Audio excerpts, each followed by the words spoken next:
suis heureuse d'ouvrir ce nouveau pôle féminin avec la paracha de Béchalach, qui est la paracha de toutes les ouvertures.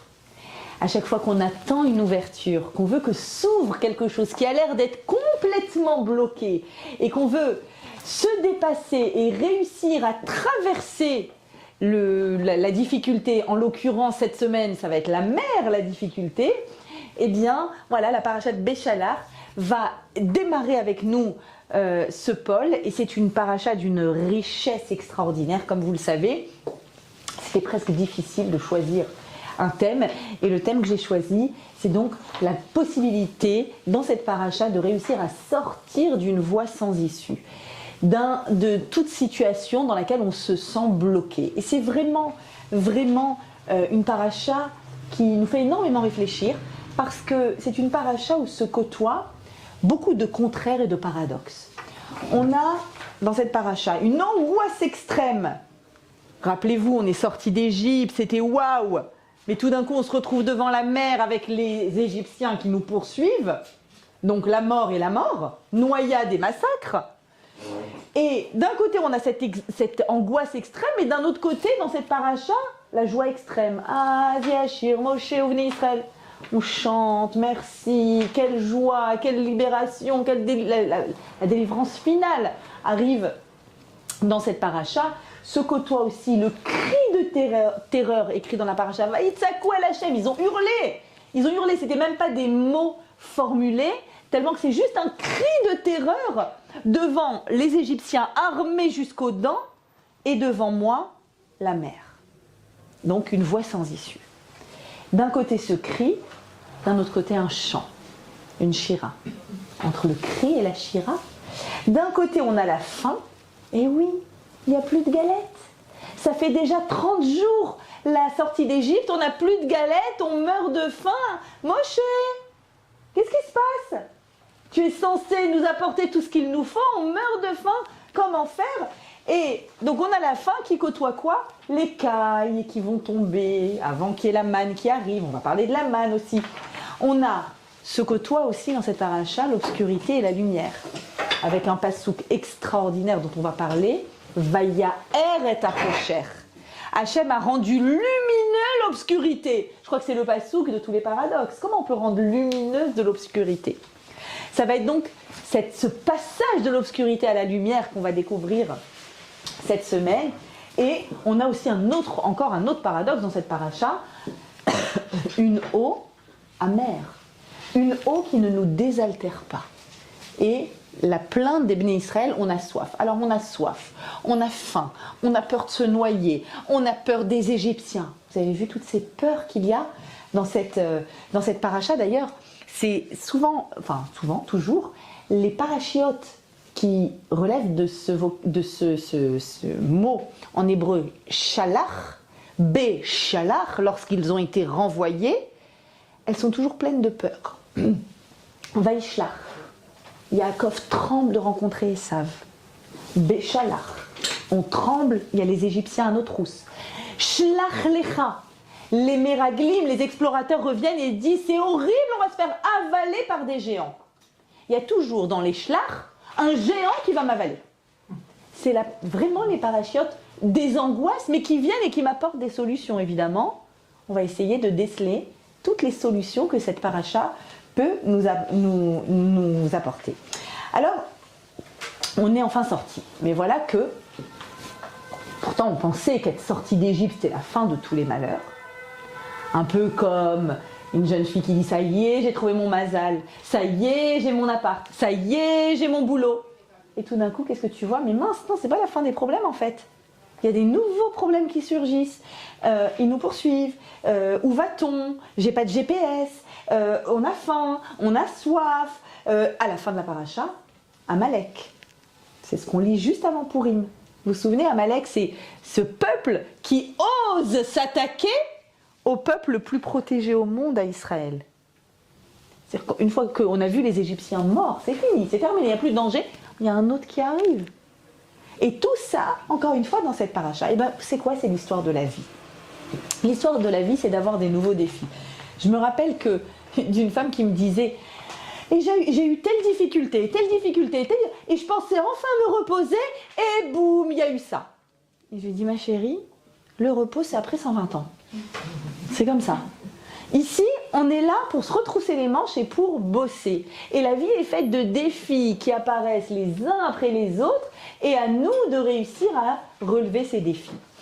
Donc, on a envie, dans cette paracha, la grande question avec laquelle s'ouvre la paracha, eh bien, c'est où va-t-on?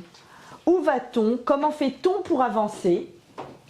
Comment fait-on pour avoir un plan de route, qu'on appelle aujourd'hui le fameux GPS? Comment je fais pour avoir un GPS quand en fait, je me suis retrouvée dans une situation qui me semble être sans issue?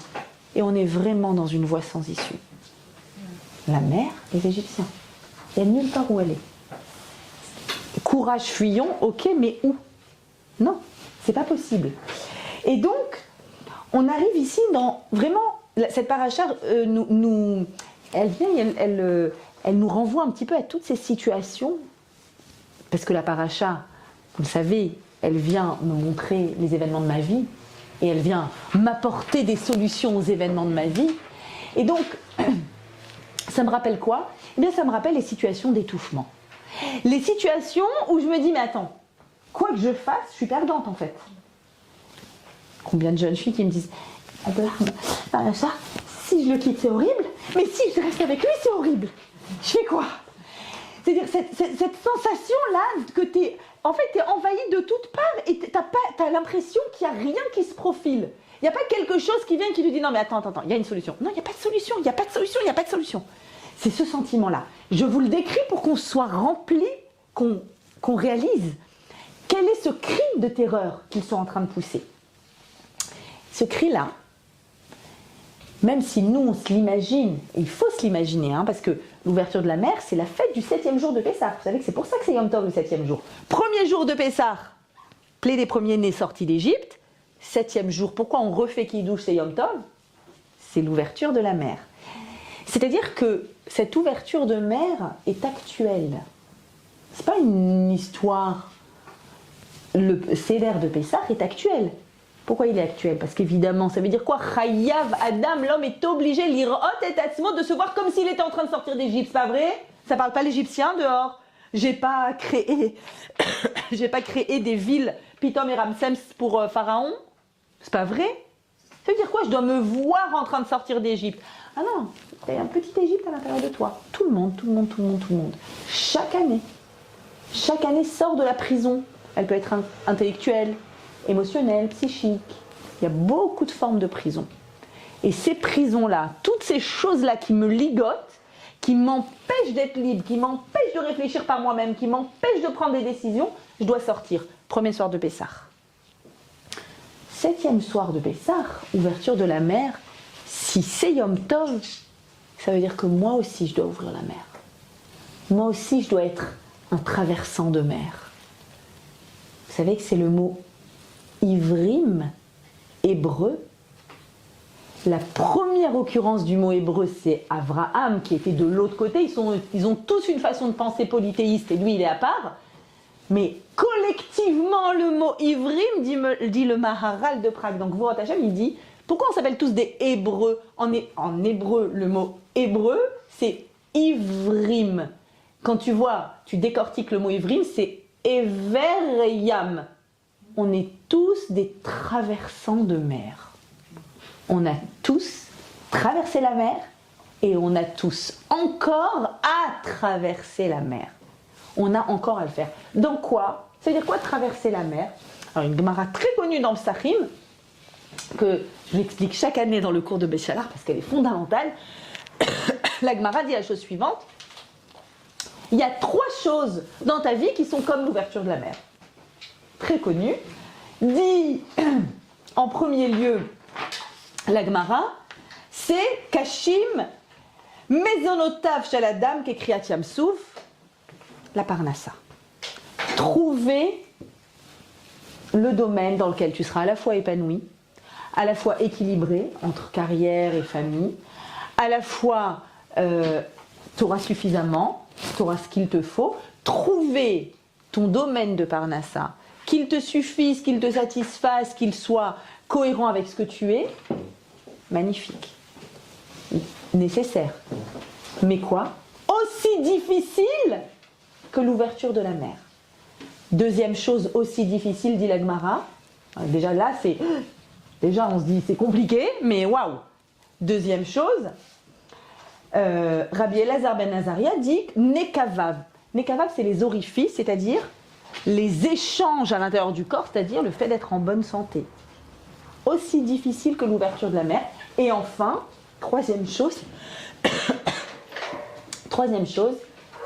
le plus connu, souvent cité dans les mariages, ça donne bien la pêche aux mariés, cacher zivou gauche à la dame. Trouver son âme sœur, c'est aussi difficile qu'ouvrir la mer. Voilà, on est venu ici pour qu'elle nous angoisse.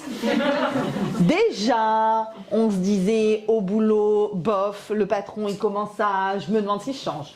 Je suis en train de chercher un nouveau médecin parce que le mien, voilà, et je me demande, et le Covid, et est-ce que la nouvelle dose n'est pas la nouvelle dose, et il y en a qui disent... Et là, elle me rajoute même le mazal. Sympa. Alors, c'est quoi cette Gemara très importante dans Psachim? Elle nous dit que l'ouverture de la mer, c'est actuel. L'ouverture de la mer, c'est ce sentiment d'être devant une possible noyade. C'est-à-dire, si je rentre, je vais me noyer. Et je sais nager, mais aurais-je assez de souffle? Il faut beaucoup de souffle et il faut beaucoup de courage pour se lancer dans un domaine de subsistance. Se dire c'est lui et c'est pas les autres, les infinis autres possibles qui m'appellent, qui me demandent, que j'ai rencontré un Shabbat, et je ne sais pas, et peut-être oui, et peut-être non, et finalement il ne me respecte pas tant que ça. Prendre cette décision radicale, fondamentale dans la vie. Oui ou non, je continue ou je ne continue pas. Et bien sûr, trouver un équilibre au niveau de la santé, et un bon chaliach, un bon médecin, et être dans la juste mesure à ce niveau-là aussi. C'est tellement difficile choisir entre les opérations et la médecine parallèle et ceci et cela, et t'entends un conseil à droite et t'entends son conseil à gauche, et comment je fais pour mon dos, et comment on fait pour... Comment je fais pour choisir? Être devant la mer, en langage symbolique, ça veut dire être devant le monde des possibles. Beaucoup de choix. Vas-y, allez, tape sur Doctolib. Tape sur un site de rencontre. Tape ton CV dans... Comment je fais pour ne pas avoir l'impression de me noyer ou bien de passer à côté de ce qu'il me faut en venant ici? Parce que les gens savent que le seul moyen où je réponds au téléphone, c'est quand je suis en voiture. En venant ici, une jeune fille me disait, mais comment je fais pour savoir? Mais comment je fais pour m'en sortir? Mais est-ce que t'as pas un mode d'emploi? Voie sans issue. Sentiment de voie sans issue. Et j'ai l'impression, justement, c'est ce que les personnes disent, dans ces trois domaines. Vous avez compris qu'on est en train de parler des trois domaines les plus importants de la vie. On n'a pas fait dans la santé, parnassa, conjoint. Il n'y a pas de domaine plus important que ces trois-là. Et par rapport à ces trois domaines-là, on te dit, tu sais quoi, tu as la mer à ouvrir. Ce qui signifie qu'il va falloir rentrer dedans et avoir une confiance entière en Hachem et savoir que toi, ce que tu dois faire, c'est de rentrer dedans. Tu ne peux pas se tendre les bras croisés à la maison, c'est impossible. Et en même temps, il va falloir que tu trouves cette bonne dose et cette bonne mesure entre agir et laisser faire. Tellement difficile. Est-ce que j'ai assez fait? Est-ce que j'ai pas assez fait? Est-ce que j'ai trop fait? Des fois, on peut trop faire. Et vouloir être dans le contrôle absolu. On va en parler, bien sûr. Et donc, c'est la paracha où on se remémore combien il est important régulièrement de savoir ouvrir la mer. Et c'est très difficile. Et qui n'a pas été dans cette situation où il se sent dans une voie sans issue? Ou bien en train de se perdre. J'ai pas de GPS. La jeune fille tout à l'heure, elle me disait, on fait comment? Il y a un manuel, il y a une méthode. Il faut que je fasse quoi?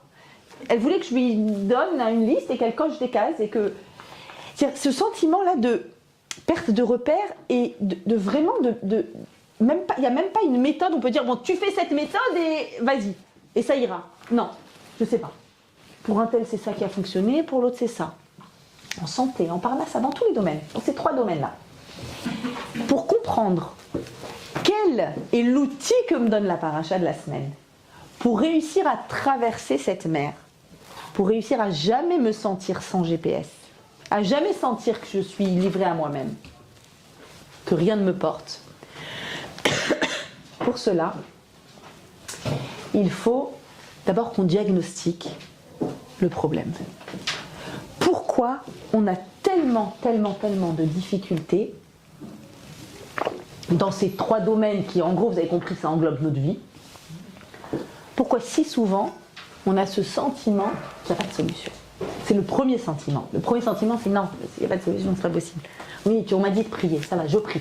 Bon, je prie. D'accord. Mais allez, concrètement, il faut que ma vie elle avance maintenant. Il faut que je passe à l'étape d'après. Le diagnostic. Qu'est-ce qui fait qu'on se perd en chemin? On va diagnostiquer ce problème. Ce problème, il commence, il est décrit déjà dans Shemot, au début de l'histoire de l'exil, et la solution aussi nous accompagne durant les 10 plaies et à l'ouverture de la mer. De quoi je parle? Quel problème et quelle solution? Comment a-t-il fait Moïse pour que justement la mer s'ouvre? Rappelez-vous, Dieu lui dit, donc c'est la panique, tout le monde crie, tout le monde est...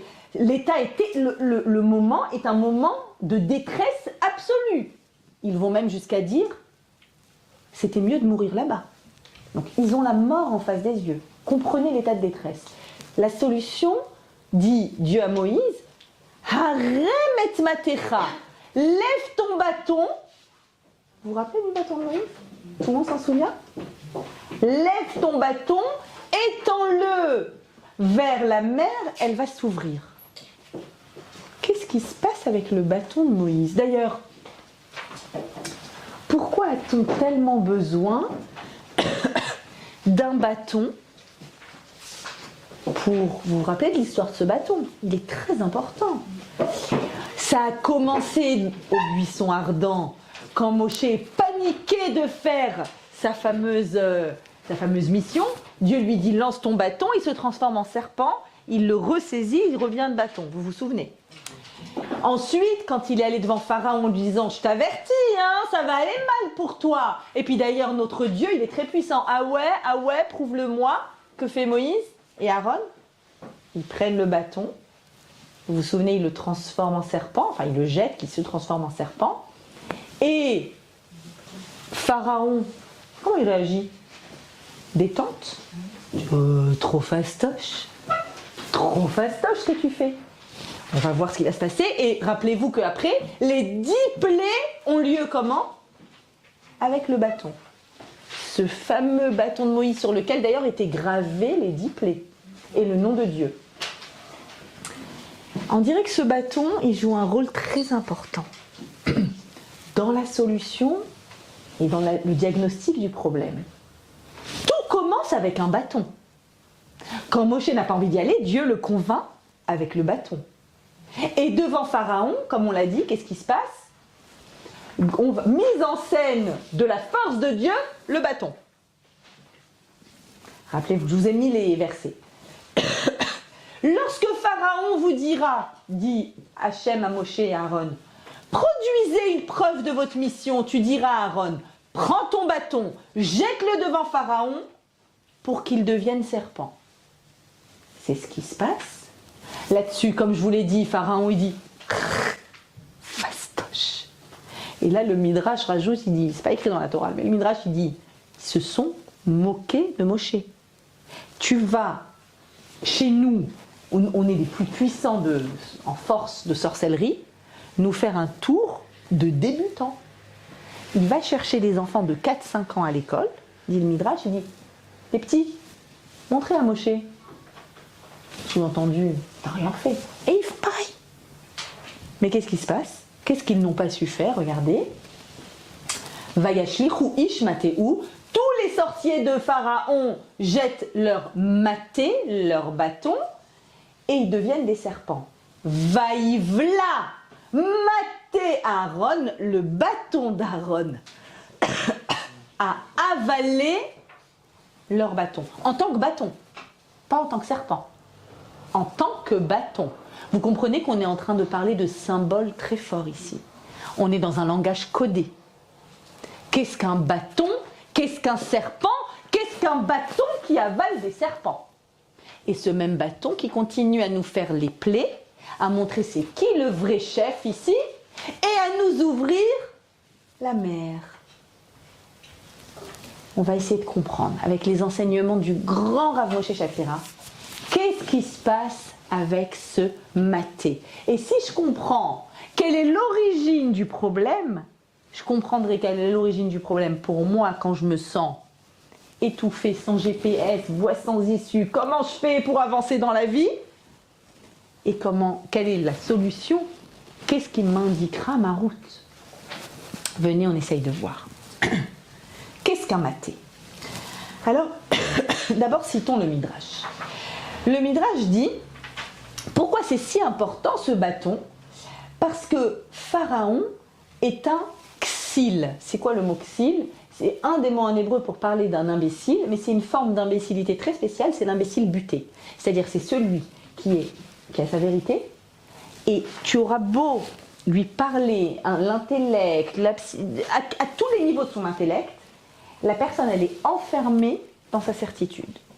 Rien ne lui fait changer d'avis. Je ne sais pas si vous avez déjà rencontré ça. C'est fatigant. C'est très fatigant. C'est-à-dire, c'est comme ça. C'est comme ça, c'est pas autrement. Il n'y a rien qui me fera bouger. Mais ceci, mais cela, mais peut-être. Rien. Aucun autre avis. C'est vraiment la stupidité la plus profonde. Vous savez que toute l'intelligence de la Torah, c'est cette intelligence des deux voies, au minimum. Il a les chamailles. Voire 70 facettes à la Torah. Il n'y a pas une vérité, qui est la vérité de la Torah, mais qui prend 70 formes. Et c'est toute la beauté de notre peuple et de notre réflexion et de nos échanges. C'est qu'il y a une multitude de compréhensions. Quand on a quelqu'un qui est buté, c'est effrayant. C'est Pharaon, c'est l'archétype du buté. Qu'est-ce qu'on fait avec quelqu'un qui est buté? Dit le Midrash, comment on le corrige? On prend un maté. Il y a un verset dans Qohélet qui dit « il n'y a que le bâton ». Alors, on n'est pas en train de dire pan, pan, pan. Hein, vous avez compris. C'est des symboles, c'est des codes, c'est un langage codé ici. C'est quoi un bâton? Maté. On doit faire un peu d'hébreu. Maté, le bâton, vient du verbe lehatot. Lehatot, ça veut dire se détourner, changer de direction. J'ai le volant droit, je tourne, je suis mata, c'est-à-dire j'incline, je penche, je dévie. D'accord? Un maté, c'est aussi une branche. D'ailleurs, un bâton n'est rien d'autre qu'une branche qui est coupée. D'accord?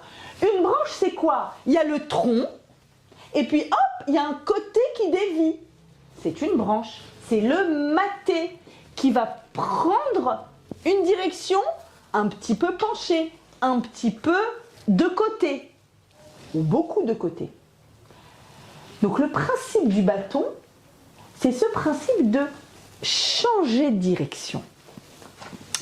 Pourquoi le maté est si important et pourquoi est-ce que toutes les plaies ont été faites avec le maté, avec ce bâton? Ce bâton s'appelle Maté Ha-Elokim, le bâton de Dieu. Elokim, c'est le nom de Dieu qui est utilisé pour parler. Elokim, c'est Baal HaKochot Kulam, celui qui est à l'origine de toutes les forces dans le monde. Toutes les forces et toutes les forces. Toutes les sciences, toutes les équations, tout le fonctionnement de ce monde sous la forme aboutie. La forme physique, astrophysique, biologique, physiologique, tout ça, c'est Elohim, c'est le nom de Dieu qui se révèle à travers les lois de la nature. Maté à Elohim, c'est quoi? Une branche parmi la totalité de ses forces. Qu'est-ce que c'est que l'idolâtrie? C'est voir une force et dire qu'elle est autonome. C'est qu'elle est elle-même source de. C'est croire en une force autonome de Dieu. En fait, c'est la couper de sa source. Le bâton, c'est quoi?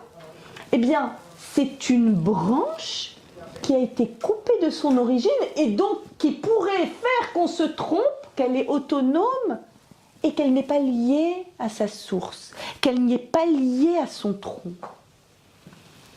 Que c'est elle-même, en fait, qui est à l'origine de ce qu'elle produit.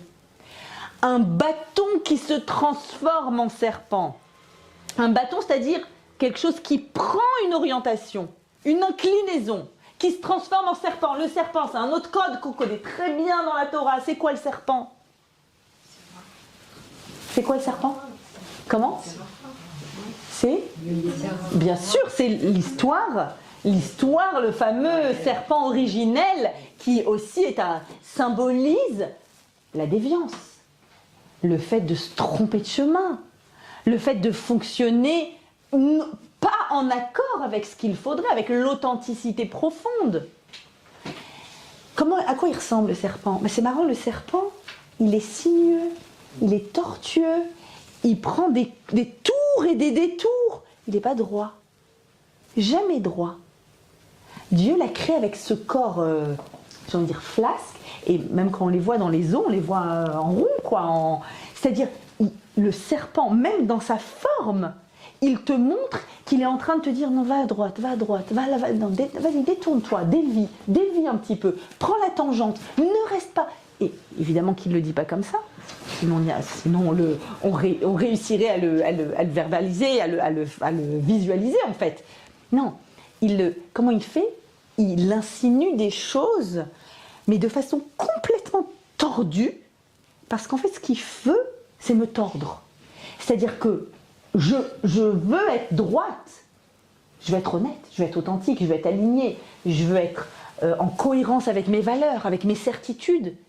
Et quelque chose est venu et a pris le maté, c'est-à-dire la branche, mais la branche, si elle est liée à sa source ou que je sais quelle est la source de la branche, pas de problème. Pas de problème, je sais très bien que mon travail me donne une parnassa, mais qu'il y a Hachem derrière. Je sais très bien que grâce à telle rencontre, tel voyage, j'ai rencontré mon mazal, merci Dieu de m'avoir amené dans tel endroit.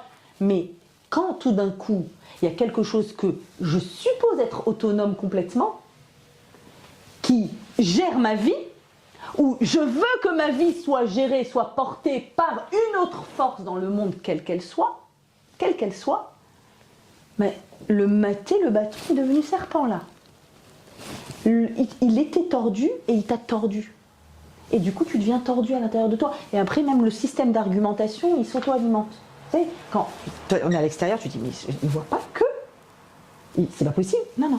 C'est en intérieur, en interne. Ça s'auto-alimente et ça se justifie, etc. Non, c'est vrai, c'est bien, c'est comme ça, c'est ce qu'il faut. Pardon, je vais vous donner un exemple un peu extrême, mais parce que je suis très sollicitée par ce genre de situation. Je vous le raconte souvent, vous le savez. D'une fois à l'autre, c'est arrivé beaucoup de fois ces derniers temps. Et encore très récemment, une amie me parle une élève me parle de son amie, donc une élève de longue date, me parle de sa très bonne amie de classe qui était avec elle à l'école juive. Et elle me dit, on ne sait plus quoi faire, ça y est, elle rend officielle sa relation avec son petit ami qui est non juif.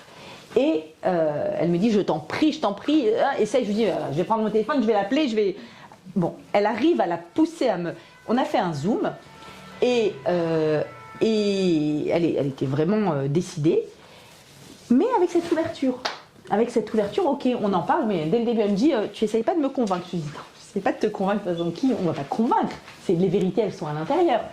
Et elle me dit, moi, ça ne me dérange pas, de toute façon, mes enfants seront juifs, et de toute façon, la circoncision, ouais, j'y tiens, mais pas trop, et de toute façon... Et elle avance, donc en fait, finalement, l'argumentation était là, et à un moment, il y a un truc qui m'embête, c'est mon grand-père. Qui ne faisait pas qui ne faisait pas... Mais mon grand-père qui est décédé, ça me dérange parce que je sais qu'il n'aurait pas kiffé ça. Je sais que... C'est-à-dire, ce que je veux dire par là, c'est que tout le monde a à l'intérieur de lui un point intérieur qui le relie à Abraham, Yitzhak, Jacob. C'est la fameuse source de la branche. C'est le tronc commun. Et hop, une déviation. Et hop, une autre. Et hop, un serpent. Et hop, c'est tortueux. Et hop, j'ai dévié. Et il y a un moment où le système d'argumentation est tel qu'on n'est pas conscient qu'on a dévié. Pas toujours, des fois un peu. Et même si on est conscient, on explique, on argumente. Et il reste un point. Dans ce cas-là, c'était le grand-père. Mon grand-père. Mais je sais pas. Mais je vais réfléchir. Je dis, ouais, moi, je suis là. Tu peux me téléphoner quand tu veux.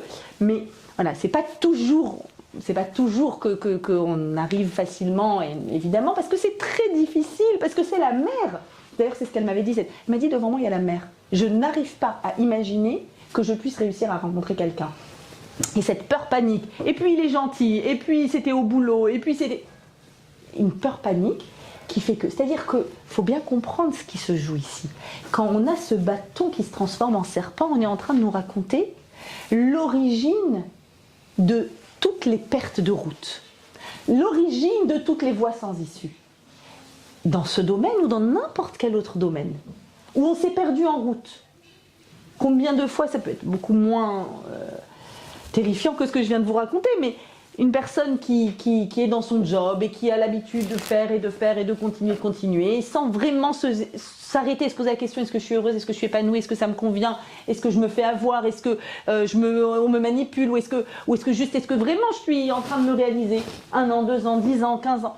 Et combien de fois ça m'est arrivé des dames au bout de 20 ans qui disent, ça fait 20 ans que je m'ennuie. Ça fait 20 ans que juste je tire une année de plus, ça n'a jamais été pour moi. Et trouver une parnassa, c'est aussi ça. C'est trouver un domaine dans lequel on est utile. Je me sens inutile. Et donc, j'ai dévié. Alors, c'est moins catégorique que ce que je viens de vous raconter, mais c'est-à-dire, j'ai dévié. Et puis, le serpent est venu et il m'a tordu des choses en moi. Et je ne suis plus aussi alignée qu'avant. Et comment faire? Et alors, comment faire? Ce serpent, il va falloir que tu l'attrapes par la queue, dit Dieu. Et en tant que bâton, il va avaler les autres serpents. C'est quoi un bâton qui avale des serpents? Ou par où? Il a une bouche? Il n'y a pas de bouche? Non, c'est quoi l'idée? C'est que quand il est bâton, il n'est pas serpent. C'est-à-dire que tu vois, un bâton, c'est quoi? C'est une branche d'un arbre. Tu sais, maté Elohim. On est lié à une source. On est lié à une origine. Je sais où je puise mes forces. Je sais qu'est-ce qui me vitalise. Quand il est maté, quand il est bâton, il avale les serpents. C'est-à-dire que tout d'un coup, tu réalises que, mais non, c'était pas un serpent. C'était un bâton. Mais quand il a l'air serpent, même Moshe, il s'enfuit, il a peur tellement qu'il a l'air serpent. Impossible de continuer à avancer, voie sans issue. Ça a l'air serpent. Attends, attrape-le, tu vas voir, c'est un maté, c'est pas un serpent. Tu vas voir qu'il redevienne maté, connecté à sa source. Il est connecté à sa source, regarde. C'est-à-dire quoi? Qu'il avale, c'est-à-dire qu'il englobe tout ça. Tout ça n'est rien. Il y a une source unique, il y a un tronc unique. On peut avaler tout ça. Une fois que j'ai compris ce fonctionnement, une fois que je sais ce que c'est que le maté, celui qui dévie un petit peu, puis un peu plus, qui se trompe, qui est tordu, qui se laisse emporter par, alors peut-être que je peux me reconnecter à ma source. Et pour ça, de quoi j'ai besoin? J'ai besoin d'un GPS. Indique-moi. C'est beau cette histoire de maté, le bâton, l'origine, la source. En plus, on est toujours Béchalar, c'est à proximité de Toubishvat. Quelle belle fête où on va vraiment valoriser et faire des tables exceptionnelles pour que la nature, la belle nature, soit au centre de nos brachot, en plein milieu de l'hiver, comme pour dire, non mais je sais qu'il y a des processus intérieurs, non mais je sais que la sève elle monte dans l'arbre, mais je sais qu'est-ce qui fait qu'on a un fruit. Quand je l'ai dans ma table, à la maison, que je fais mes courses, que c'est dans mon frigo, c'est un fruit. Je sais le reconnecter à la source. Je sais qu'il y a tout un processus de sève qui va monter dans l'arbre et qui va me donner ce fruit. La branche est connectée au tronc, sinon c'est pas possible. Si elle est déconnectée du tronc, elle peut devenir serpent. Elle peut te faire croire qu'il y a d'autres d'autres forces qui gèrent ta vie, qui gèrent la vie. Alors, je veux un GPS. J'ai besoin que la paracha me donne un chemin. Le maté, quand il est dans les mains de Moshe, qu'est-ce qui se passe? Harem et matera, vas-y, monte-le, hop, la mer elle va s'ouvrir. Alors, qu'est-ce qu'il fallait pour que cette mer elle s'ouvre? Il a fallu quoi? Ils ont prié, pleuré, et il a fallu, je ne sais pas si vous vous souvenez de ce midrash incroyable qui dit que on fait quoi, et puis en même temps il y a Dieu qui dit arrêtez de prier, avancez. Hein? Quoi avancer? J'imagine les dames, les jeunes filles qui me disent il me faut une solution, je dis bah avance. Hein? Quoi avance? Je ne peux pas avancer, justement, je vais voir parce que je ne peux pas avancer en fait. Non, avance. Quoi? Et bien, Darshon, il dit bon, Dieu il dit d'avancer, on avance. Il va dans l'eau. Il va dans l'eau, il va dans l'eau, il va dans l'eau, il va dans l'eau, il va dans l'eau. C'est toujours comme ça. Quand l'eau elle arrive là, j'ai des élèves précieuses qui me disent ça y est, j'ai avancé, l'eau est là. Je dis ah, la Géoula. L'eau elle est là, la Géoula. C'est pas possible. C'est sûr que c'est le moment de la Géoula alors. Et la mer s'est ouverte à ce moment-là. C'est quoi ce GPS? C'est quoi cette indication? L'indication, merci. Cette indication, elle a un nom qui est écrit dans la paracha de cette semaine et qui est au centre de notre paracha. C'est le mot qui arrive, qui est écrit le plus souvent dans la paracha de cette semaine. Partout, sans arrêt. Et notamment, après l'ouverture de la mer, après ce miracle incroyable où la mer s'est ouverte, qu'est-ce qui se passe? Vayar Israël et Yad Agdola, Asher Asa Hashem. Israël a vu la main forte qu'a fait Dieu sur l'Égypte. Ils ont craint Dieu. Vaya Aminu. Ils ont eu confiance en Dieu. Ils ont eu la Emouna. La piqûre numéro 1, presque 1. Je vais vous dire, en fait, il y a 0,5 aussi. La première grosse piqûre qu'on a de Emouna dans notre vie, mais alors en dose, de telle sorte que ça arrive jusqu'à aujourd'hui. C'est dans notre ADN. Ne cherchez pas, c'est dans l'ADN. Le Baal Hatanya dit, n'essayez pas de comprendre comment, à l'époque de l'Inquisition, des juifs simples, analphabètes, ou n'auraient pas des grands tzadikim, quand on leur disait le baptême ou le bûcher, ils disaient, mais je n'ai même pas une demi-seconde, je pense au baptême. D'où ça vient, demande le Baal Hatanya? Il y a ce point-là d'Emouna ancré, enraciné. Vaya Aminu, une dose d'Emouna incroyable à ce moment-là. C'est quoi la Emouna? Et le mot Emouna va arriver encore et encore et encore. Pourquoi? Parce qu'on a juste après l'ouverture de la mer l'histoire de la manne.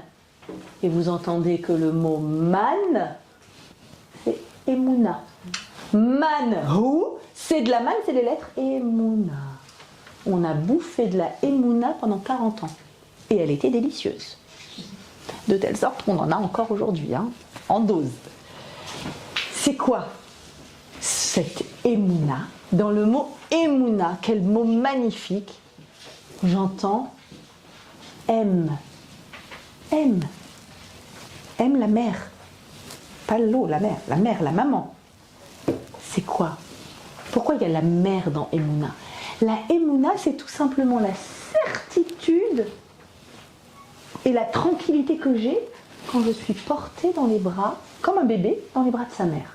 C'est la certitude que j'ai que je suis connectée à la source. Je suis une branche liée à un tronc. Le tronc m'envoie tout ce dont j'ai besoin. De quoi je m'inquiète? Il y a le tronc qui me nourrit. Je suis liée à ce M. M, la mère dans le sens, la matrice de tout.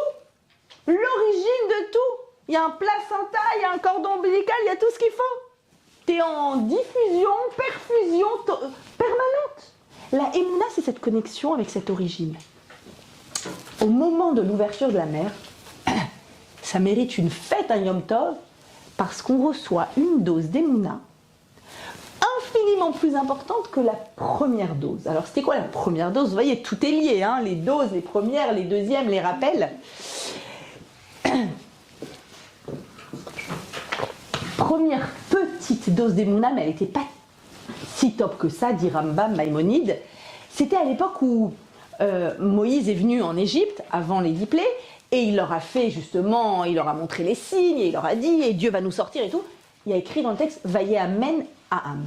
Le peuple a eu Emouna. Et là, Maïmonide, il vient, il dit, bon, on va pas s'émouvoir tant que ça. Quelqu'un qui vient, qui te fait des miracles et des signes, t'as la Emouna, c'est une petite Emouna. Une petite Emouna pour les gens petits. Pourquoi? Quoi, t'as besoin du gros miracle? T'as besoin de preuves? Et quoi, s'il n'y a pas de preuves, ça y est? T'y crois plus? Quelqu'un qui croit à partir de preuves, ah, je suis allé voir tel rabbi, il m'a fait la bénédiction. Qu'est-ce qu'il y a? Et quoi? Sinon, t'as pas de bénédiction. Toi, t'es pas connecté à Dieu. Tu sens pas qu'il te prend en charge. Tu sens pas qu'il est là. Tu sens pas que chaque seconde de ta vie t'est portée. Petite Emouna, il fallait passer par là. La première dose, première petite piqûre, c'est, allez, on va leur donner des signes parce qu'ils sont tellement asservis, ils sont tellement au bout de leur vie, ils en ont besoin. Allez, on leur donne des signes, c'est bien. Là, c'est la Emouna. Pourquoi ça, c'est la Emouna? C'est la Emouna parce que, regardez, d'abord, ils arrivent à un moment, vous vous souvenez, il n'y avait pas assez de tombes là-bas en Égypte. On est en train de se voir mourir. C'est-à-dire qu'il y a vraiment une annulation totale de toutes les certitudes. Plus rien. On a vu les 10 plaies, ça ne suffit pas. Pourquoi Dieu? Pourquoi tu m'as sauvé d'Égypte? On dit pareil. Dieu, tu m'as donné ça, ça, ça, pour que maintenant je galère comme ça. Et maintenant tu m'envoies cette galère. Tu m'as fait rencontrer quelqu'un de bien, ça s'est bien passé, on a fait ceci, et maintenant je me retrouve comme ça sans rien. Pourquoi en fait? Pourquoi me faire avancer et après j'ai l'impression qu'on recule ou que c'est pire? Là maintenant tu vas avoir la vraie Emouna. Je vous dis qui est enracinée en nous. Qu'est-ce qui se passe à ce moment-là? La Emouna, on a dit, c'est M, la matrice de tout. Hachem est tout, peut tout et me prend en charge individuellement. Et j'ai un accès direct. J'ai pas besoin de passer par... Il n'y a pas des commissions d'appel pour arriver à Dieu. C'est direct. Moi j'adore quand les personnes me disent on peut dédier un cours à la refoua de... Bien sûr, mais est-ce que c'est possible de faire aussi et aussi? Je dis attends, avec Dieu c'est détente. Hein. Il n'y a pas genre ceci exclut cela, tu dois prendre ton ticket, tu dois faire la queue, t'attends que ce soit ton tour. Non. On a un lien, c'est entier. À nous de le ressentir, mais il est là ce lien. La Emouna qu'on a acquis ce jour-là, c'est la Emouna de personnes qui ont assisté à la création du monde. Et je m'explique. Explique Rav Moshe. Au moment de la création du monde, les 6 jours de la création, il y avait qui? Qui était là pour voir, pour valider, pour faire un rapport, tampon? Oui, c'est bien Dieu qui a créé, on était là. Il y avait qui? Personne. Il n'y avait personne. C'était vide, c'était le néant, tohu-bohu. Ensuite, il a créé ceci, cela, le firmament, les volatiles, les éleveurs. On est arrivé, Adam et Ève sont arrivés, c'était tout fini, tout parfait, le couronnement. Génial. Ah, t'as envie de dire que c'est Big Bang? Vas-y, dis. Ah, t'as dit une preuve que c'est le singe et l'homme. Vas-y, je t'en prie. Vas-y, libre. Si tu veux que la branche devienne un serpent, vas-y. Il n'y a pas de problème. Une fois dans l'histoire. Mais c'est fêté chaque année à Pessah et c'est lu chaque année à Béchalach. Une fois dans l'histoire, Hachem, il a dit, je vais, en microcosme, leur fabriquer le monde. Et si on avait le temps, là, la nuit devant nous, pour ouvrir les Chumashim, ce que j'aime le plus faire, prendre les psukim et faire une étude comparative entre les versets de l'ouverture de la mer et les versets de Bereshit, on dirait incroyable, saisissant de similitudes. Quelques petits exemples. Vayaer Achocher. Il a rendu lumineux l'obscurité. Il a créé une séparation entre les Égyptiens et les Hébreux. Ils ne pouvaient pas bouger. il a créé un espace vide entre deux grands espaces d'eau. Ça vous parle? Un espace d'eau à droite, un espace d'eau à gauche et un espace vide au milieu. C'est quoi? C'est la création du deuxième jour. De l'eau et un espace vide. C'est la même chose. Il a fait apparaître Yabasha, la terre sèche. Ça vous fait penser à quoi? Le troisième jour de la création. L'eau s'enlève, la terre sèche. Parce qu'attention, si vous êtes inquiète comme moi, mais mince, c'est vrai qu'il y avait plein de bébés à la sortie d'Égypte. Bah oui, elles avaient plein d'enfants juste avant, c'est ça qui l'a rendu fou. Mince, moi j'ai déjà été sur la plage à Tel Aviv avec ma poussette, c'est galère. Comment ils en font? Ils font comment? Vous savez, les roues dedans. Non, détends-toi. Il leur a goudronné le passage. Ah bah oui, si déjà. Non mais pas que. En fait, c'est ce qu'on dit dans la Haggadah. Tu vois, les miracles qu'il y avait lors des 10 plaies, c'est rien par rapport au miracle de l'ouverture de la mer. Il y en a qui disent 50 fois plus, 200 fois plus. En fait, c'était quoi? On a plein de midrashim somptueux. Le midrash, en fait, il va trouver des petits détails dans le texte qui font parler le texte au-delà de ce qu'il dit.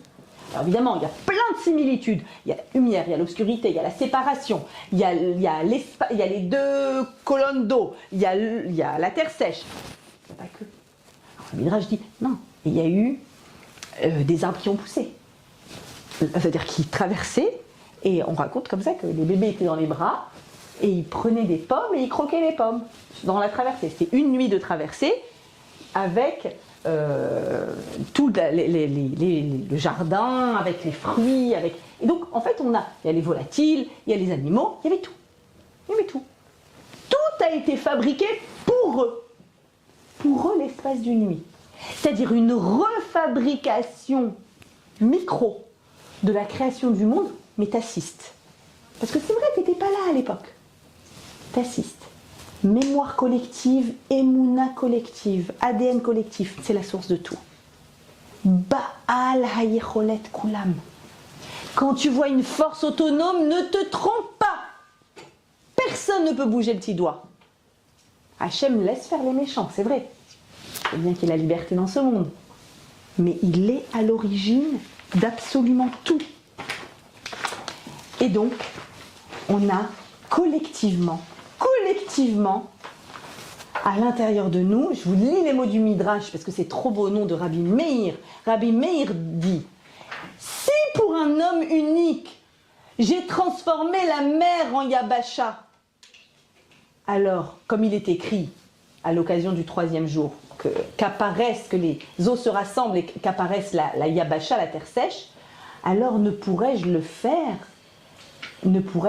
pour Adat Kedoshim, pour une assemblée sainte.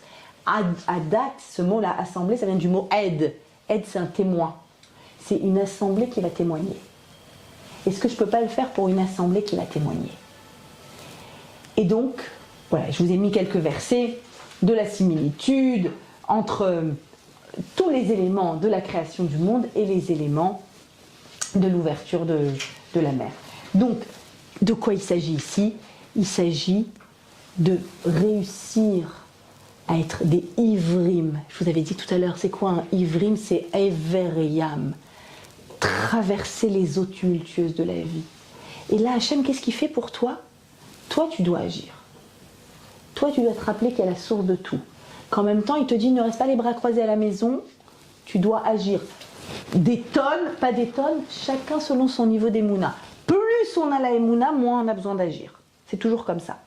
Mais agir, il faut toujours. Ça, c'est obligatoire.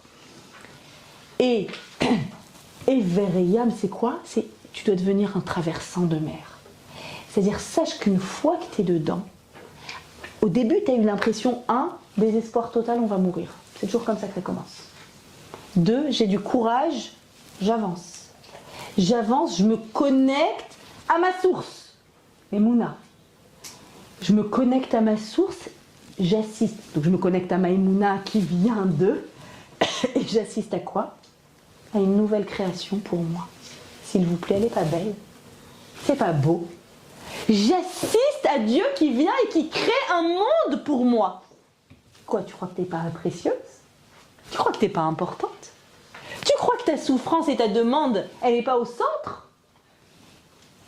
Cette ouverture-là. Et on devient des Ivrim, des Hébreux. Après l'ouverture de la mer, qu'est-ce qu'on a?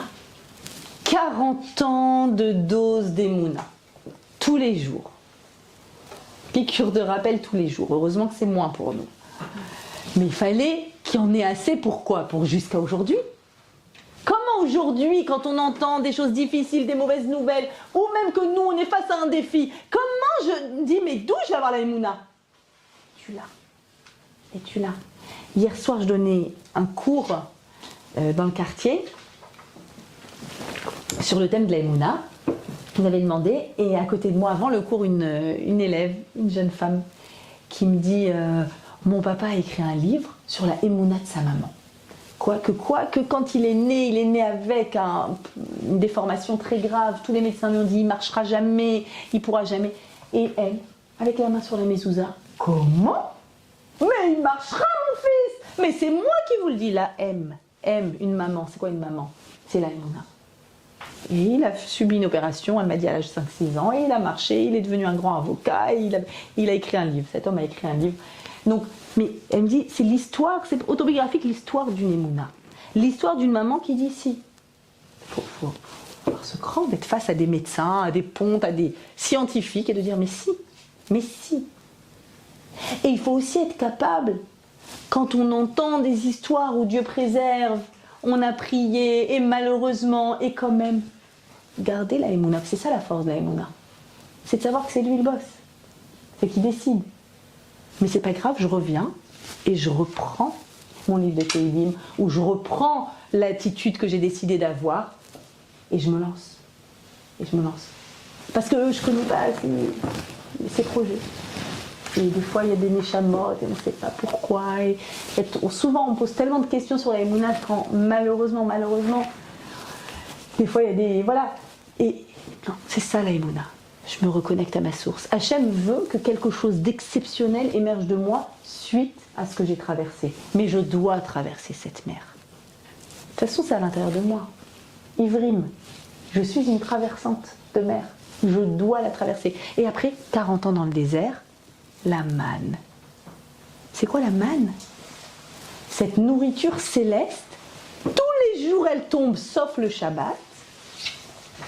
Et on doit la ramasser tous les jours, interdiction d'en mettre de côté. Vous voyez le travail de la Emouna. Et elle va tomber soit juste devant chez moi, soit un peu plus loin, soit carrément à l'extérieur du camp. En fonction de quoi? En fonction de la Emouna de chacun. C'est-à-dire que chacun avait un curseur parfait de sa Emouna. La Emouna, c'est une mida, ça se travaille. Il y a des moments où on en a plein, il y a des moments où c'est... Donc c'est comme la salle de sport, je dis. Vas-y, tu traites le muscle. Tu ne travailles pas, bah voilà, il faut le travailler et il faut le stimuler. Devant chez toi, c'est quand tu dis mais j'ai aucun doute, ça va venir, c'est bon. Hachem il vient, il chup, devant chez toi la manne, mon rêve. Mon rêve pour moi aujourd'hui, quand les enfants ils disent j'ai faim, c'est moi je prépare jamais à manger à l'avance. Pourquoi à l'avance? Déjà j'aime pas faire à manger, je vais pas me galérer à le faire des heures avant. Et à chaque fois je me dis c'est dommage, ça aurait dégelé avant, ça aurait... Et quand ils me disent j'ai faim, je dis attends, j'ouvre la porte, on sait jamais. On sait peut-être, la manne elle va arriver et du coup il y aura un repas par enfant parce que chacun avait le repas qu'il aimait. C'était exceptionnel. Toi tu veux bassari, tiens mon cœur, ton entrecôte, tu veux khalavi, tiens mon chéri, ton gratin, le kiff, mon rêve. Peut-être un jour, on aura la manne. C'est quoi la manne? La manne, c'est un stage intensif d'Emouna. Stage intensif pendant 40 ans. Comment ça se fait qu'elle s'appelle manne et que ça vient du mot Emouna? Manne. Parce qu'ils sont sortis dehors le premier jour, quand ils ont dit on a faim, il n'y a plus de galettes, 30 jours de galettes, ça y est. Ils sortent dehors et ils voient un truc un peu bizarre, granuleux, qui ressemble, transparent, blanc, qui ressemble à de la givre. C'est la manne. Ils ne savent pas ce que c'est. Donc tu vois un truc, tu sais pas ce que c'est. Bon, il y a un enfant qui est là, il prend, il fait « Maman, c'est bon, tu devrais goûter. » Comment c'est bon? Je sais même pas ce que c'est. « Maman, goûte, c'est bon. » Je t'assure, c'est une glace au chocolat. La maman, elle prend, elle fait le goût des crêpes. C'est vrai, c'est bon. Et quelqu'un d'autre prend, fait oh, l'entrecôte comme elle était. En fonction de ton besoin. Et elles disent, bon, ce truc-là, trop bon. Manhu. Ce qu'ils disent dans le temps. Manhu. Traduction. Qu'est-ce que c'est? Ben, je sais pas. Tu sais toi ce que c'est? Non, je sais pas. Pour moi, ça avait ce goût. Pour toi. Mais vraiment, Manhu, qu'est-ce que c'est? Bon, vous savez quoi, les amis? Venez, on l'appelle du qu'est-ce que c'est. C'est vraiment du qu'est-ce que c'est. 40 ans, tu manges du qu'est-ce que c'est. Ça te fait un bon stage d'Emouna, ça. Toute notre vie, on a du qu'est-ce que c'est. Mais ce qui m'arrive là, je comprends pas. Mais tout allait bien et tout d'un coup, mon ado, mon truc, ma soeur, mes parents. Qu'est-ce que c'est ça? T'inquiète, c'est ta petite dose. T'as besoin d'une petite dose d'Emouna. Petite piqûre de rappel. Allez, ça fait longtemps que t'étais pas à la salle de sport. Hop, sport d'Emouna. On est mis à défi sur la Emouna tous les jours de notre vie. À petite dose, on essaie. Des fois, on a des événements Emouna. J'appelle ça les gros événements d'Emouna de notre vie. C'est quand vraiment, là tu dis, attends, il va falloir que je trouve le GPS.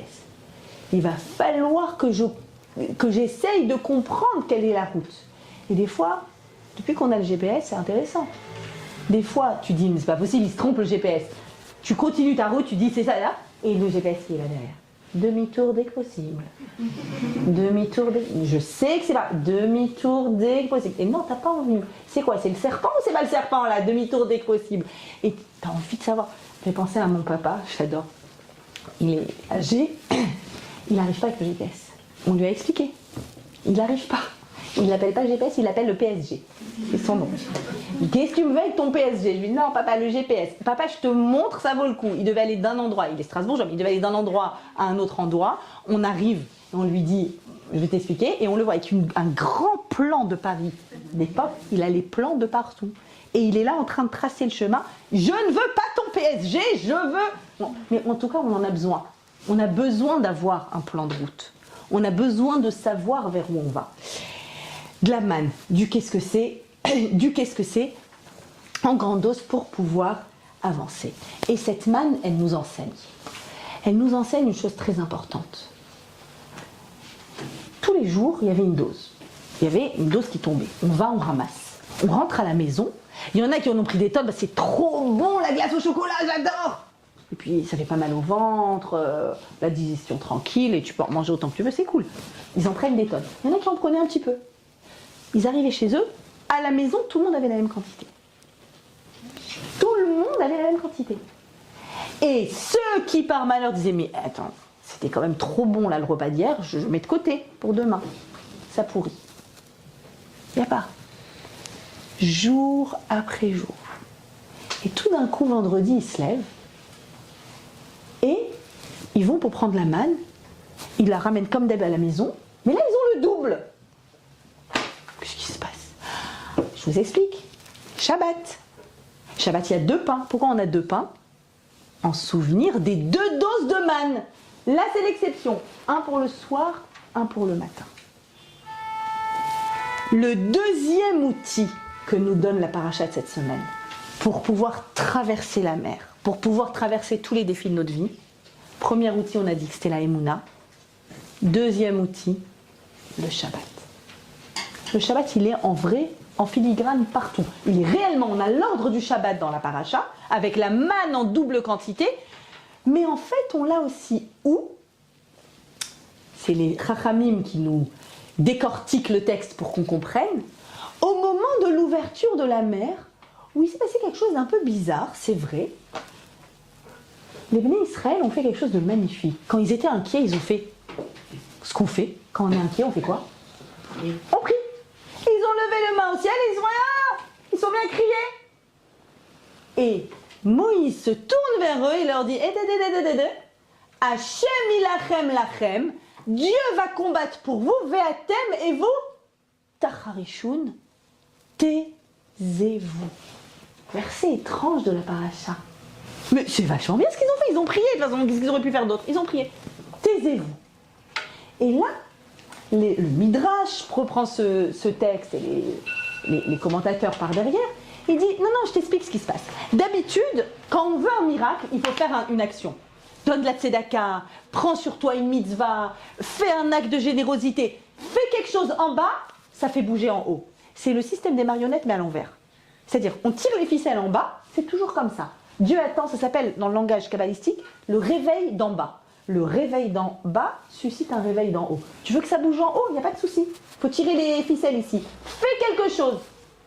Et là, exception, taisez-vous. Pourquoi taisez-vous? Alors le Midrash nous raconte qu'en Égypte, quand Moshe était encore dans le palais de Pharaon et qu'il observait l'horreur de cet esclavage, il s'est dit, bon, je vais faire une petite ambiance là pour une stratégie avec Pharaon. Il part voir Pharaon quand il était en odeur de sainteté avec lui. Il dit, Pharaon, franchement, ils vont te claquer dans les mains, c'est pas possible, j'ai vu dans quel état ils sont, c'est pas possible, et à la fin tu auras tout perdu. Qu'est-ce que tu proposes? Très simple, un jour de repos, ils travailleront encore mieux après. Pas mal comme idée. Quel jour? Samedi. Allez, va pour samedi. Et qu'est-ce qu'ils faisaient pendant ces Shabbatot, là où ils ont pu faire Shabbat en Égypte, avant même le don de la Torah? Ils avaient ce qu'on appelle des Megillot, c'est-à-dire des grands parchemins qui dataient des 12 tribus d'Israël 200 ans avant, dans lesquels ils avaient bien pris soin de laisser par écrit, on sait, ça va être compliqué en Égypte, ne vous inquiétez pas, on a une promesse dictée et Abraham, Isaac, Jacob, vous allez sortir d'Égypte, il y a une fin à cette horreur. Il va y avoir un moment où stop. Et tous les Shabbats, ils allaient relire ça pour retrouver des ressources. Allez, c'est bientôt la fin, c'est bientôt la fin. Le Shabbat. Étant donné qu'il y avait ce mérite-là du Shabbat, alors pour une fois, là, Moshe il a dit non, vous croyez qu'il faut. Et maintenant, vous n'avez même pas besoin de prier. C'est gagné. Pourquoi? Parce que vous avez su vous arrêter. Vous avez su faire quoi? Le Shabbat est lié à la Emouna. En fait, la Emouna alimente le Shabbat. Quand j'ai de la Emouna, je peux être Shomer Shabbat. Si je suis Shomer Shabbat, ça m'aide en Emouna. Le Shabbat, c'est quoi? C'est quoi Atem Tacharishun? Chut, taisez-vous. Ouais, franchement, ce passouk, vous l'écrivez, vous le mettez dans votre cuisine. Hachem combat pour vous et vous taisez-vous. C'est le passouk de la Emouna. C'est le passouk du Shabbat aussi. C'est quoi taisez-vous? Combien de fois on est en train de... On se plaint, non, et je voudrais ceci, je parle pas des gros... Des fois où tu as l'impression de te noyer. Juste comme ça. Oh là là, et si seulement. Attends, mais comment tu veux que je fasse avec des ados comme ça? Attends, mais moi, mon mari, mais laisse tomber, je peux pas, c'est plus possible. Non, mais au travail, arrête. Il y a une sorte de chant de plainte, de complainte permanente, de ça va pas, de c'est compliqué, et le Covid, et tu te rends compte, et même c'est difficile économiquement, et c'est difficile. Non, attends, chut, taisez-vous. Il y a quelqu'un qui combat. C'est quoi le symbole de ce taisez-vous? Arrête, lâche. Lâche prise. Est-ce que tu arrives à lâcher? C'est Shabbat. Shabbat, c'est, au lieu d'être toujours comme dans les 6 jours de la semaine, dans la transformation, et je veux, et j'espère, et il faudrait, et si seulement ceci, et si seulement cela. Chut, chut, chut. Arrête, allume tes bougies, et tu sais quoi? Juste kiffe. Kiffe. Kiffe ce que tu as. Parce que quand tu te plains et tu dis si seulement, tu es tellement concentré sur ce que tu n'as pas que tu as complètement oublié de voir ce que tu as. C'est passé à côté. Donc tu es dans j'ai pas, j'aimerais, il faudrait. Alors tout ça, les 6 jours de la semaine, c'est bien, ça te stimule, ça t'encourage et tu fais des choses. Par contre, là, non. Shabbat, c'est le moment où tu dois kiffer ce que tu as. Tu dois te reconnecter à la source. Et la source, elle t'a donné plein de choses, et plus tu sais ce que tu as, plus tu es reconnaissante de ce que tu as, plus ça peut t'en donner. Le Shabbat et la Emouna sont liés. La manne et le Shabbat sont liés. En ayant la manne, on a reçu le Shabbat. Cette double part, cette part non seulement ce que j'ai déjà, mais tout ce que je peux encore avoir en sachant que j'ai déjà. Il y a un endroit dans la Gemara, j'adore, où il y a écrit, c'est quoi la Emouna? Emouna, c'est Masechet Zraïm, c'est Zraïm, c'est les semences. Pourquoi les semences? Parce que tu sais, c'est qui a le plus d'Emouna? C'est celui qui prend une graine Ma'amin, la confiance en Dieu, Ma'amin Bechai Olamim, Vezorea, et il plante. Il a confiance et il plante. C'est le symbole de la Emouna. Attends, les agriculteurs, c'est pas les... Vous savez ce que c'est de prendre une graine et de la planter? Prendre une graine et la planter, c'est-à-dire une graine, c'est un potentiel. Je prends une graine de cerisier. Un potentiel de cagettes et de cagettes de cerises dans la graine. Non, j'ai beau être la personne la plus intelligente au monde, si tu me donnes, je sais pas moi, des tas de bois, je peux fabriquer une table, des chaises, une maison. Je peux être la personne la plus scientifique, intelligente, perspicace que vous voulez. J'ai une graine, je peux pas en faire un arbre. Je peux pas en faire des cages de cerises. C'est impossible. Qu'est-ce qu'il faut que je fasse? Que je renonce à ma graine. Apparemment, je la plante, mais je renonce tellement que ma graine, elle est en train de subir un processus de putréfaction. Elle pourrit, elle pourrit, elle pourrit, elle pourrit. Elle pourrit au max. Et quand elle a bien pourri, quelque chose sort. C'est incroyable. Ça, c'est le symbole de la Emouna. C'est-à-dire que d'une graine, je pourrais la manger. Dommage, t'as plus de graines. Je pourrais me dire, oh là là, cette graine, elle contient en potentiel plein de fruits. Je vais la mettre dans un coffre-fort à double tour. Ah, ma chérie, il n'y a rien qui va sortir. Alors, je dois faire quoi? Tu dois prendre et renoncer. Renonce à être dans le contrôle de tout. Renonce à tout gérer. Renonce à maîtriser ta vie. Renonce. Laisse faire. Confie-lui. Adama, c'est la mère Adama. C'est la nature, c'est Hachem, c'est Elohim. Elohim, c'est Teva. C'est le monde entier tel qu'il fonctionne. Vas-y, confie-lui. Mais rappelle-toi, même s'il y a un processus apparemment d'obscurité, apparemment d'étouffement, apparemment de voix sans issue, regarde ce qui va sortir. Il y a un nouveau processus qui va sortir. Et c'est tout Bishvat que vous avez là, en concept. Tout Bishvat, c'est la fête de la Emouna. Et c'est pour ça qu'il arrive avec Béchalach et avec Yitro. Parce que tout Bishvat, c'est... Voilà. Tout est noir dehors. Tout est nu. Les branches sont nues. Les branches sont coupées. Il n'y a même pas l'espoir, à la limite. Rosh Chodesh Nissan, quand on fait Birkat Ilanot, il y a les fleurs. Il y a la floraison, il y a quelque chose. Là, on est dans le rien. Comme ces filles qui me disent, Mariacha, il n'y a rien qui va. Il n'y a rien. Ok, alors maintenant tu fais une bracha. On est dans la semaine des brachot. Les brachot de tout Bishvat, c'est quoi? Je vais voir plein de fruits sur ma table. Semaine prochaine, dimanche soir. Je vais voir plein de fruits sur ma table. Je vais prendre dans ma main droite un fruit. Et je vais dire, Barour. Barour, c'est quoi? C'est l'articulation entre les mondes supérieurs et inférieurs. Je suis en bas, je bouge une corde, je bouge un fil et je fais quoi? Je reconnecte. Cette pomme, elle a l'air d'être liée à rien. Si j'ai jamais vu un pommier, je peux me dire, je sais pas moi, vous savez, il y a tellement de choses industrialisées, tu les vois, les pâtes, un enfant, il peut dire, maman, où ça pousse les pâtes? Je peux te dire, où ça pousse le pain, où ça... Si je n'ai pas vu le pommier, bon, je ne sais pas comment il a été fabriqué. Non. Quand je fais la bracha barour, je reconnecte le fruit par la branche au tronc. J'ai un tronc, j'ai une branche et j'ai un fruit. Tout ça, c'est une unité. Je redis d'où ça vient. Je redis que c'est pas normal, il n'y a pas d'acquis, il n'y a pas d'évidence. C'est redit. Et après, qu'est-ce que je vais dire après la bracha? Amen.